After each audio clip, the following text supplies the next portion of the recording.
अंतर्राष्ट्रीय राजनीति और कूटनीति की जमीन पर एक बार फिर से नई हलचल देखने को मिल रही है, जहां बड़े बड़े सैन्य गठजोड़ों और अमेरिका की ओर से मध्य पूर्व के रणनीतिक साझेदारों को हथियारों की विशाल व्यवस्था को मंजूरी दिए जाने की खबर ने वैश्विक ध्यान खींच लिया है। यह निर्णय उस समय सामने आया है जब मध्य पूर्व की राजनीति पहले से ही तनाव और अनिश्चित से भरी हुई है, विशेष रूप से ईरान के साथ अमेरिका के बढ़ते तनाव के बीच और गाजा में संघर्ष विराम तथा उसके बाद की स्थिति को लेकर व्यापक बहस चल रही है। अमेरिकी विदेश विभाग ने हाल ही में यह ऐलान किया है कि उसने इजराइल और सऊदी अरब को हथियारों की बड़ी बिक्री को मंजूरी दे दी है, जिसकी कुल कीमत लगभग 15.67 अरब अमेरिकी डॉलर है। और यह कदम अमेरिका की क्षेत्रीय रणनीति और सहयोगियों की रक्षा क्षमता को मजबूत करने की प्राथमिकता को दर्शाता है। सबसे पहले बात सऊदी अरब की करें तो ट्रंप प्रशासन ने इसे लगभग 9 अरब डॉलर का पैकेज मंजूर किया है, जिसके तहत 730 Patriot advanced capability 3 missile segment enhancement मिसाइलें और उनसे संबंधित उपकरण सऊदी अरब को प्रदान किए जाएंगे। ये मिसाइल मुख्य रूप से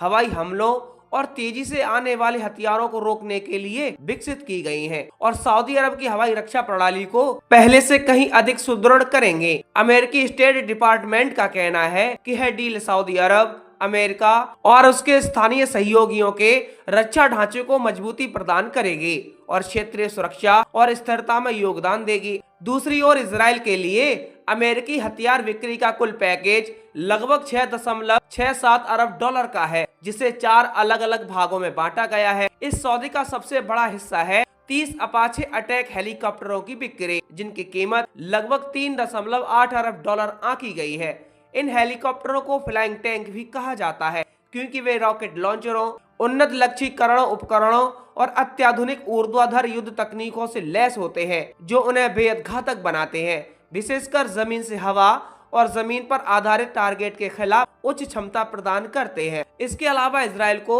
3250 हल्के सामरिक वाहन भी दिए जाएंगे, जिनका उद्देश्य इजरायली रक्षा अधिकारियों के लिए कर्मियों, लॉजिस्टिक और पोषण लाइनों का सुचारू संचालन करना है, जिसकी अनुमानित लागत लगभग 1.98 अरब डॉलर है। इसके अतिरिक्त बख्तरबंद वाहनों के लिए पावर पैक और हल्के यूटिलिटी हेलीकॉप्टरों का हिस्सा भी शामिल है, जिनका कुल अतिरिक्त मूल्य 740 मिलियन डॉलर और 150 मिलियन डॉलर है, जिससे यह साफ होता है कि यह सौदा सिर्फ भारी मिसाइलों या हेलीकॉप्टरों तक सीमित नहीं है, बल्कि एक क्षेत्रीय उपकरणों का व्यापक पैकेज है। ये हथियार सौदे उस जबरदस्त भू राजनीतिक मंजर में सामने आए हैं, जहां मध्य पूर्व में संघर्ष विराम की कोशिशें जारी हैं और क्षेत्रीय शक्ति संतुलन को लेकर वैश्विक स्तर पर कई चिंताएं मौजूद है। अफ्रीकी खबरों और वैश्विक मीडिया की रिपोर्टों के अनुसार ये बिक्री उस समय हुई है जब ईरान के आसपास तनाव बढ़े हैं और अमेरिकी नौसेना तथा अन्य बलों की तैनाती खाड़ी और उसके आसपास के जल क्षेत्रों में बढ़ चुकी है,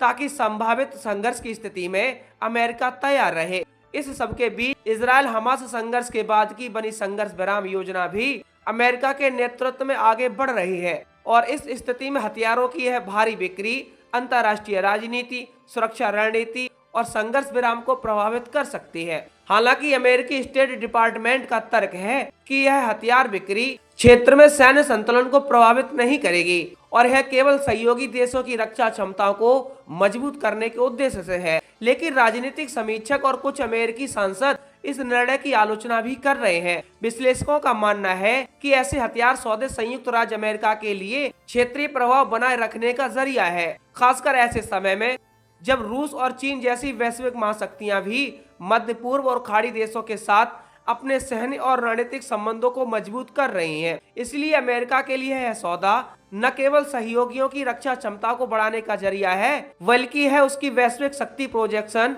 और सामरिक दृष्टिकोण को बनाए रखने के लिए भी महत्वपूर्ण है। कुल मिलाकर यह बड़ा हथियार सौदा न सिर्फ सऊदी अरब और इजराइल की सैन्य क्षमताओं को बढ़ाएगा, बल्कि यह वैश्विक शक्ति समीकरण, मध्य पूर्व की सुरक्षा राजनीति और अमेरिका के रक्षा साझेदारों के साथ उसके संबंधों को अगले स्तर पर ले जा सकता है। एक ऐसा परिदृश्य जिसमें स्थानीय संघर्ष, वैश्विक प्रभाव और रणनीतिक संतुलन की जटिल परतें एक साथ काम कर रहे हैं।